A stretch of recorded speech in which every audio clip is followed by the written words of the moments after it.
పూరా లోకల్. అయితే ఆ రోజు ఒక మాట చెప్పాను, నేను సూపర్ 6 అని తీసుకొచ్చాను. కార్యకర్తలు ఇంటింటికి వచ్చారు, ఏం చేస్తామో చెప్పారు.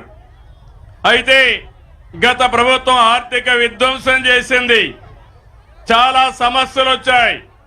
కానీ నాకు దృఢ సంకల్పం ఉంది, ఎట్టే పరిస్థితిలో ఇచ్చిన మాట నిలబెట్టుకోవాలని ఎన్ని కష్టాలున్నా సూపర్ 6 అమలు చేస్తున్నామని మరొక్కసారి మీకు విజ్ఞప్తి చేస్తున్నాం.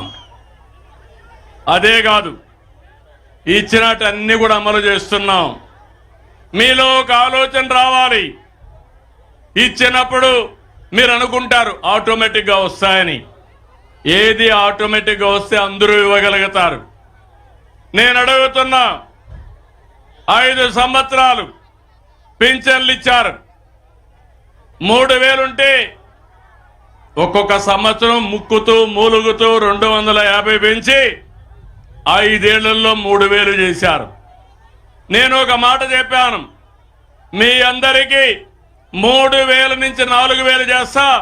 జూన్లో ఫలితాలు వచ్చాయి, ఏప్రిల్ నుంచే ఇస్తానని పెంచిన పింఛను ఏప్రిల్ నుంచే ఇచ్చానా లేదా అని మిమ్మల్ని అడుగుతున్నా. మామూలు కాదు. 4000 దివ్యాంగులకు 6000 ఉంటే 3000 పెంచాను. 3000 నుంచి 6000 పెంచాను, అంటే 12 రెట్లు పెంచాను. భగవంతుడు వాళ్ళ పట్ల చిన్న చూపు చూశాడు. మానవత్వంతో వాళ్ళు ఆదుకోవాలని నేను ముందుకు పోయాను. దీనివల్ల మీరు చూస్తే ఈరోజు 32,134 కోట్ల రూపాయలు సంవత్సరానికి ఖర్చు అవుతుంది. మన తర్వాత పక్కనుండే తెలంగాణ 8,000 కోట్లు, కడమోళ్ళు 4,000 కోట్లు. అది ఎక్కడా, నేను ఇచ్చేది ఎక్కడా? ఈ 64 లక్షల మందికి పింఛను ఇస్తున్నా. మీరంతా గుర్తుపెట్టుకుంటారా అని నేను మిమ్మల్ని అడుగుతున్నా.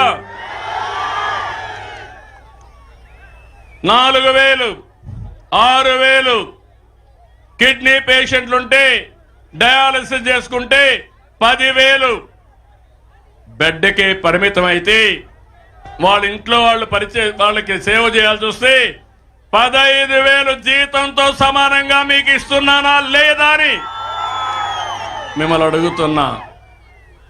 నేను డబ్బులు లెక్క పెట్టుకోవాలా, మానవత్వంతో చూస్తున్నా. ఈ విషయం మీరు గుర్తుపెట్టుకోవాలి.